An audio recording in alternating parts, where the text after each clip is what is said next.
হাতছাড়া হবার হাতছানিতে কাশ্মীর, মোদি কি পারবেন ধরে রাখতে?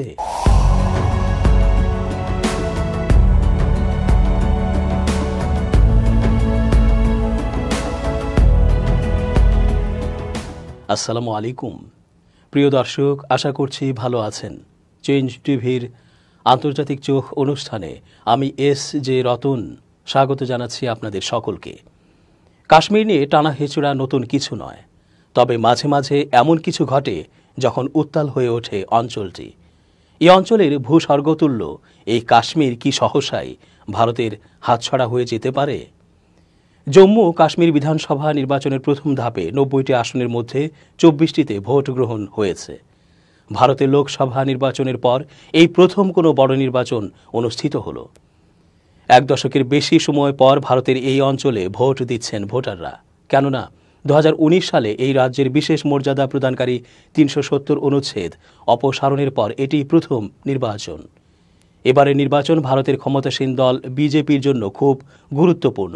কেননা ইতিহাস বলে বিজেপি কোনো দিনই কাশ্মীর উপত্যকার কোনো বিধানসভা আসনে জেতেনি। এই ভ্যালিটির মোট ৪৭টি বিধানসভা আসনের মধ্যে তারা মেরে কেটে এবার প্রার্থী দিয়েছে মাত্র ১৯টিতে। আর শ্রীনগরের একটি আসন ছাড়া বিজেপি যে কোথাও সেভাবে লড়াইতেই নেই সেটাও সবারই জানা। এমনকি মাস চারেক আগে ভারতে যখন সংসদীয় নির্বাচন অনুষ্ঠিত হলো, তখন কাশ্মীর উপত্যকার ৩টি আসনের কোনোটিতেই বিজেপি প্রার্থী পর্যন্ত দেয়নি। সোজা কথায় নির্বাচনী হিসেব নিকেশের অঙ্কে কাশ্মীর ভ্যালি তাদের জন্য একরকম খরচের খাতাতেই ধরা মোদি। তাহলে বিজেপির সর্বোচ্চ নেতা ও প্রধানমন্ত্রী নরেন্দ্র মোদি এত ঝুঁকি নিয়ে শ্রীনগরে ভোটের জন্য জনসভা করতে এলেন কেন? কি বার্তা দেয়া তার লক্ষ্য ছিল?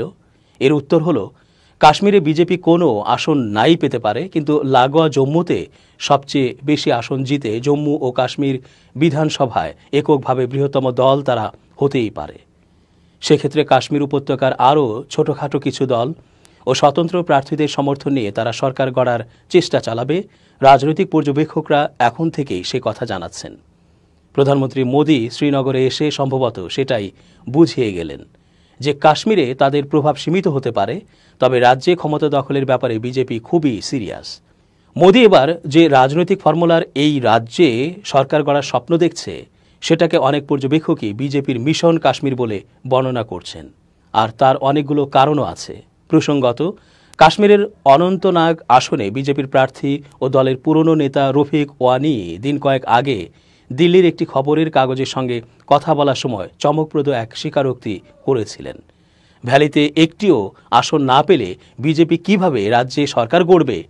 এই প্রশ্নের জবাবে তিনি বলেই ফেলেন, ঘাবড়ানোর কিছু নেই, এখানেও অনেক লোকই আসলে তার ভাষায় আমাদের। তারপর একে একে নাম ধরে তিনি বলতে থাকেন, যেমন ধরুন ইঞ্জিনিয়ার রশিদ আমাদের, আলতাফ বুখারিও তাই, সাজ্জাদ লোন তো কবে থেকে আমাদের, গোলাম নবী আজাদও আমাদেরই। সোজা কথায় বিজেপির আসন সংখ্যা কম পড়লে এইসব ছোটখাটো আঞ্চলিক দলের নেতারা বা বিভিন্ন আসনে জয়ী স্বতন্ত্র প্রার্থীরাই তাদের উতরে দেবেন, এটাই ছিল উপত্যকায় বিজেপির এই প্রবীণ নেতার দাবি। প্রসঙ্গত, বারামুলার বর্তমান এমপি ইঞ্জিনিয়ার রশিদ আওয়ামী ইত্তেহাদ পার্টির প্রধান। আলতাফ বুখারির দলের নাম আপনি পার্টি। এছাড়া গোলাম নবী আজাদ ও সাজ্জাদ লোন যথাক্রমে ডেমোক্রেটিক প্রোগ্রেস, আজাদ পার্টি ও পিপলস কনফারেন্সের সর্বোচ্চ নেতা। সন্ত্রাসবাদে অর্থায়নের অভিযোগ তিহার জেলে আটক ইঞ্জিনিয়ার রশিদ দিন কয়েক আগে যেভাবে জামিন পেয়েছেন এবং ভোটের প্রচারে নেমেছেন, তার পেছনেও অনেকে বিজেপিরই হাত দেখছেন। আসলে জম্মু থেকে অন্তত গোটা ৩০ আসন জিতে বিধানসভায় একক সংখ্যাগরিষ্ঠ দল হওয়া এবং তারপর কাশ্মীরের ছোট আঞ্চলিক দলগুলো ও স্বতন্ত্র প্রার্থীদের সহায়তায় সরকার গঠন, এটাকেই এই নির্বাচনে বিজেপির ব্লু প্রিন্ট বলে অভিহিত করছেন রাজনৈতিক বিশ্লেষক ও সেফোলজিস্ট অমিতাভ তিওয়ারি। তবে কাশ্মীর ভ্যালিতে ছোটখাটো আঞ্চলিক দলগুলিকে সফল হতে হলে ও বেশ কয়েকটি আসন জিততে হলে উপত্যকার পুরনো বা প্রতিষ্ঠিত দলগুলোকে তুলনায় খারাপ ফল করতে হবে। বিজেপির সরকার গড়ার ফর্মুলা বা মিশন কাশ্মীর সফল হওয়ার এটাও অন্যতম প্রধান শর্ত। এই কারণেই শ্রীনগরে বা জম্মুর কাটোরায় এসে প্রধানমন্ত্রী মোদিও লাগাতার ন্যাশনাল কনফারেন্স, পিপলস ডেমোক্রেটিক পার্টিকে লাগাতার আক্রমণ করে চলেছেন। এদের সঙ্গে কংগ্রেসকেও জুড়ে নিয়ে তিনি বলছেন, এই তিনটে খানদান বা পরিবারই কাশ্মীরকে বছরের পর বছর ধরে লুটে চলেছে, কিন্তু এবার তাদের হাত থেকে সাধারণ মানুষের হাতে ক্ষমতা আসার পালা। গেল বৃহস্পতিবার বিকাল ৩টা নাগাদ শ্রীনগরে শেরি কাশ্মীর ক্রিকেট স্টেডিয়ামে বিজেপির হয়ে নির্বাচনী জনসভা করে প্রধানমন্ত্রী নরেন্দ্র মোদী। জম্মু ও কাশ্মীর ক্রিকেট অ্যাসোসিয়েশনের একজন সিনিয়র সদস্য তো বলেই ফেললেন, ভ্যালিতে যে দল একটাও সিট পাবে না, তাদের এখানে এসে এত ঢাক ঢোল পিটিয়ে সভা করার দরকার কি বুঝি না বাপু। কথাটা একেবারে মিথ্যে নয়। ইতিহাস বলে বিজেপি কোনোদিনই কাশ্মীর উপত্যকার কোনো বিধানসভা আসনে জেতেনি। আসলে ভারত শাসিত কাশ্মীর, যেটাকে ভারতে জম্মু ও কাশ্মীর নামে অভিহিত করা হয়, সেটা মূলত দুটো অংশে বিভক্ত, হিন্দু প্রধান জম্মু ও মুসলিম প্রধান কাশ্মীর, যাকে ভ্যালি নামেও ডাকা হয়। হিমালয়ের পীর পাঞ্জল রেঞ্জ এই দুটো অঞ্চলকে মূলত পৃথক করেছে। পীর পাঞ্জলের উত্তরে ঝিলম অববাহিকার কাশ্মীর আর দক্ষিণে চেনাবো বা চন্দ্রভাগা নদী স্নাত জম্মু। মোটামুটিভাবে এটাই হলো এই অঞ্চলের ভূগোল। এই রাজ্যের বিধানসভায় এই দুটো অঞ্চলেরই প্রতিনিধিত্ব থাকে, ফলে কাশ্মীরে সরকার কারা গড়বে সেটা স্থির হয় এই দুটো অঞ্চল মিলিয়ে সবচেয়ে বেশি বিধায়ক কাদের তার ভিত্তিতে।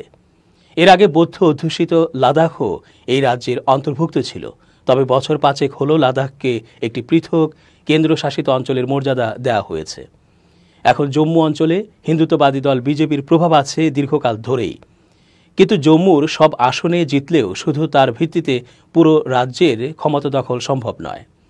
আর যেমনটা আগেই বলছিলাম, ভ্যালিতে বিজেপি কোনোদিনই কোনো আসন জেতেনি, কিন্তু গত কয়েক বছরে কেন্দ্রের বিজেপি সরকার এবং রাজনৈতিক দল হিসেবে বিজেপি এই অঞ্চলে এমন কিছু সাংবিধানিক, প্রশাসনিক ও রাজনৈতিক পদক্ষেপ নিয়েছে যাতে মনে করা হচ্ছে তাদের পক্ষে জম্মু ও কাশ্মীর বিধানসভায় ক্ষমতা দখল করা একেবারে অসম্ভব নয়। যেমন সম্প্রতি বিতর্কিত ডিলিমিটেশন পদ্ধতির মাধ্যমে পুরো রাজ্যের আসনগুলোর সীমানা পুনর্বিন্যাস করা হয়েছে, যার ফলে জম্মুতে আসন বেড়েছে 6টি, সেই জায়গায় কাশ্মীরে আসন বেড়েছে মাত্র 1টি। গত 3 বারের মতো এবারেও জম্মু ও কাশ্মীরের ভোটে কোনো দল বা জোটই একক সংখ্যাগরিষ্ঠতা পাবে না, হাং অ্যাসেম্বলি। এটা অনেক জরিপেই আজ পাওয়া যাচ্ছে। সেক্ষেত্রে জম্মুর বেশিরভাগ আসন জিতে ও কাশ্মীরের 2-1টি ছোটখাটো দলের সঙ্গে সমঝোতা করে বা দরকারে অন্য দল থেকে বিধায়ক ভাঙিয়ে এনে বিজেপি পুরো রাজ্যেই ক্ষমতায় আসতে চাইছে, এটা বিশ্লেষকরা অনেকেই ধারণা করছেন। কিন্তু নির্বাচনী রাজনীতি আর পাটিগণিতের দিক থেকে সেটা কি আদৌ সম্ভব? জম্মু ও কাশ্মীরের বিশেষ স্বীকৃতি বাতিল করে যখন পুরো অঞ্চলটিকে 5 বছর আগে পুনর্গঠিত করা হয়, তখন থেকেই সেখানকার লোকসভা অর্থাৎ পার্লামেন্ট ও বিধানসভা আসনগুলোর সীমানা পুনর্বিন্যাস করার প্রয়োজনীয়তা দেখা দিয়েছিল। জনসংখ্যা ও ডেমোগ্রাফির সর্বশেষ তথ্যের ভিত্তিতে নির্বাচনী কেন্দ্রগুলোর সীমানা নতুন করে নির্ধারণ করে দরকারে আসন সংখ্যা কমানোর বা বাড়ানোর এই পদ্ধতিকেই বলে ডিলিমিটেশন, যা একটি সাংবিধানিক বাধ্যবাধকতাও বটে। কিন্তু পুনর্গঠিত জম্মু ও কাশ্মীরে যেভাবে এই ডিলিমিটেশন পদ্ধতিটি রূপায়িত হয়েছে তা প্রথম থেকেই তীব্র বিতর্কের মুখে পড়ে। 2020 সালের মার্চে সুপ্রিম কোর্টের সাবেক বিচারপতি রঞ্জনা প্রকাশ দেশাইয়ের নেতৃত্বে জম্মু ও কাশ্মীরের জন্য ডিলিমিটেশন কমিশন গঠন করা হয়। তবে কাশ্মীরের একাধিক দল অভিযোগ করতে থাকে এই কমিশন শুধু বিজেপির রাজনৈতিক স্বার্থ চরিতার্থ করার জন্যই কাজ করছে। ন্যাশনাল কনফারেন্স নেতা ওমর আবদুল্লাহ বলেন, এই কমিশন বৈজ্ঞানিক দৃষ্টিভঙ্গির পরিবর্তে রাজনৈতিক দৃষ্টিভঙ্গি নিয়ে কাজ করছে। প্রায় সুরে সুর মিলিয়ে পিডিপি নেত্রী মেহবুবা মুফতিও মন্তব্য করেন, এই ডিলিমিটেশন কমিশন রাজ্যের মানুষকে ধর্মীয় ও আঞ্চলিক ভিত্তিতে বিভাজিত করে দিচ্ছে। এমনকি বিজেপির ঘনিষ্ঠ বলে পরিচিত পিপলস কনফারেন্স নেতা সাজ্জাদ গনি লোনো জানান, ডিলিমিটেশনের কাজ যেভাবে হচ্ছে তা সন্দেহ উদ্রেক করতে বাধ্য। অবশেষে 2022 সালের মে মাসে যখন কমিশন তাদের চূড়ান্ত রিপোর্ট দাখিল করে, দেখা যায় হিন্দু প্রধান জম্মুর আসন সংখ্যা 37 থেকে বেড়ে হয়েছে 43টি, আর মুসলিম প্রধান কাশ্মীরে আসন 46 থেকে বেড়ে হয়েছে 47টি। ফলে জম্মুর আসন এক ধাক্কায় 6টি বাড়লেও কাশ্মীরের আসন বাড়ে মাত্র 1টি। সুতরাং 2011 আদমশুমারির ভিত্তিতে রাজ্যের 45% মানুষ যেখানে থাকেন, সেই জম্মুর ভাগে এখন পড়ছে মাত্র 48% আসন, আর রাজ্যের 55% জনসংখ্যা নিয়েও কাশ্মীর পাচ্ছে 52% মতো আসন। ফলে এই ডিলিমিটেশন প্রক্রিয়া রাজ্যের প্রকৃত ডেমোগ্রাফির আনুপাতিক প্রতিফলন নয়, কাশ্মীরের দলগুলো এই যুক্তিতে প্রতিবাদ জানালেও এখন এই নতুন নির্বাচনী বাস্তবতা মেনে নিয়েই কিন্তু তাদের ভোটে লড়তে হচ্ছে। প্রায় ১৬ লক্ষ পাহাড়ি জনজাতির সংগঠন জম্মু ও কাশ্মীর পাহাড়ি কালচারাল অ্যান্ড ওয়েলফেয়ার ফোরাম রীতিমতো সাংবাদিক বৈঠক করে ঘোষণা করে তারা বারামুলা লোকসভা আসনে সাজ্জাদ গনি লোনকে সমর্থন করবে। বারামুলার উরি ও কারনাহর মতো এলাকায় পাহাড়িদের ভালো প্রভাব আছে, যে কারণে তাদের এই ঘোষণা ছিল গুরুত্বপূর্ণ। সাবেক বিচ্ছিন্নতাবাদী নেতা মিস্টার লোন এখন অনেক ইস্যুতেই বিজেপির বক্তব্যকে সমর্থন করেন। ভ্যালিতে তাকে মোদী সরকারের ঘনিষ্ঠ হিসেবেই দেখা হয়। ফলে তফসিলি উপজাতির স্বীকৃতি পাওয়ার পর পাহাড়িরা যে বিজেপির দিকে ঝুঁকছে সেই আভাস ছিল পরিষ্কার। জম্মু ও কাশ্মীরের নতুন বিধানসভায় ৯০টি আসনের মধ্যে ৯টিকেই তফসিলি উপজাতি বা এসটিদের জন্য সংরক্ষিত রাখা হয়েছে। ফলে বিগত ভোটগুলোর চেয়ে এবারের ভোটে তাদের প্রভাব তুলনামূলকভাবে বেশি থাকবে বলেও ধরে নেওয়া হচ্ছে। তাছাড়া নতুন একটি আইনে জম্মু ও কাশ্মীরে কেন্দ্রের নিযুক্ত লেফটেন্যান্ট গভর্নরকেও বিশেষ ক্ষমতা দেওয়া হয়েছে, যার ফলে ৯০ সদস্যের বিধানসভায় তিনি ৫ জন অতিরিক্ত সদস্যকেও মনোনীত করতে পারবেন, যাদের সভায় ভোটাধিকার পর্যন্ত থাকবে। ফলে বিজেপি যদি ওই রাজ্যে একটি সংখ্যালঘু সরকারও গঠন করতে পারে, তাহলে লেফটেন্যান্ট গভর্নর মনোজ সিনহার নিযুক্ত ৫ জন মনোনীত সদস্য তাদের আস্থা ভোটে জিতিয়ে দিতে পারবেন, এমন সম্ভাবনাও থাকছে। কাশ্মীরি গবেষক ও লেখক তৌসিফ আহমেদ এই পটভূমিতেই বিবিসি বাংলাকে বলছিলেন, আসলে এমনভাবে বিজেপি একটার পর একটা পদক্ষেপ নিচ্ছে যাতে কাশ্মীরে মুসলিম ইলেকটোরাল ইনফ্লুয়েন্স বা মুসলিমদের নির্বাচনী প্রভাবটা যতটা সম্ভব সংকুচিত করে ফেলা যায়। দর্শক, আজকের মতো শেষ করছি এখানেই। নিরাপদে থাকুন।